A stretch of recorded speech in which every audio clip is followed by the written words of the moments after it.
एकनाथ शिंदे हे नाव चर्चेला आलं ते 2022 मध्ये महाराष्ट्राच्या राजकारणात केलेल्या भूकंपामुळे. पण नेमकं एकनाथ शिंदेची खरी स्टोरी काय, चला जाणून घेऊया. तर 9 फेब्रुवारी 1964 रोजी जन्माला आलेले एकनाथ शिंदे ही घरची आर्थिक परिस्थिती हालाकीची असल्यानं काम करायला सुरुवात करू लागली. सुरुवातीला एकनाथ शिंदेंनी ठाण्यातील वागळे इस्टेटमध्ये एका माशाच्या कंपनीत सुपरवायझर म्हणून काम केलं. ती नोकरी त्यांनी फार काळ केली नाही. त्यांनी ठाण्यात ऑटो रिक्षा चालवण्यास सुरुवात केली. ऑटो रिक्षा चालवून कुटुंबाचा उदरनिर्वाह करत असताना एकनाथ शिंदे राजकारणाकडे झुकले.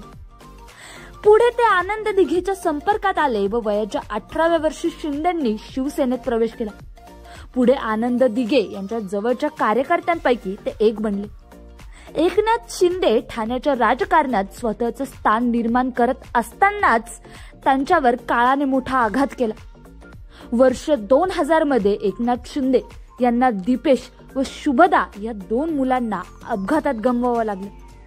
2000 साली घडलेल्या घटनेनंतर एकनाथ शिंदे बरेच खचले.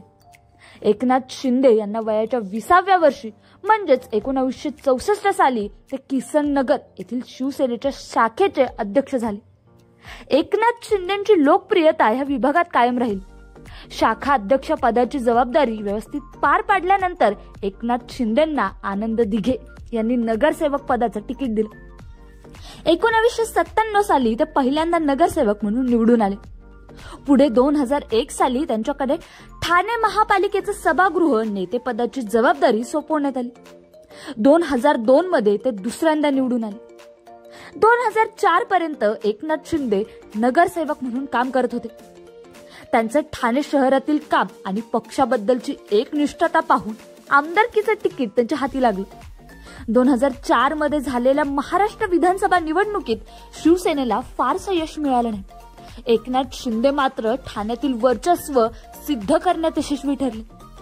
एकनाथ शिंदे विधानसभेत निवडून गेले. विधिमंडळ राजकारणात पाऊल ठेवल्यानंतर एकनाथ शिंदेंवर मोठी जबाबदारी पडली. 2005 साली शिंदे शिवसेनेचे ठाणे जिल्हा प्रमुख झाले. एकनाथ शिंदेची सुरू झालेली राजकीय कारकीर्द पुढे सुरू झाली. 2009 विधानसभा निवडणूक, 2014 विधानसभा निवडणूक अशा दोन्हीही एकनाथ शिंदे ठाण्यातून पुन्हा आमदार म्हणून निवडून आले. यावेळी एक गोष्ट घडली, ती म्हणजे 2014ची विधानसभा निवडणूक शिवसेनेने स्वबळावर लढवली होती. शिवसेनेनं भाजपापासून वेगळं होत 64 जागा जिंकल्या. निकालानंतर भाजप शिवसेनेची सत्ता समीकरण जुळलं नाही. त्यामुळे निकाल लागल्यानंतर शिवसेना विरोधी बाकावर बसली आणि एकनाथ शिंदे विरोधी पक्षनेते बनले. ऑक्टोबर 2014 ते डिसेंबर 2014 या काळात एकनाथ शिंदे यांनी महाराष्ट्राचे विरोधी पक्षनेता म्हणून काम केलं.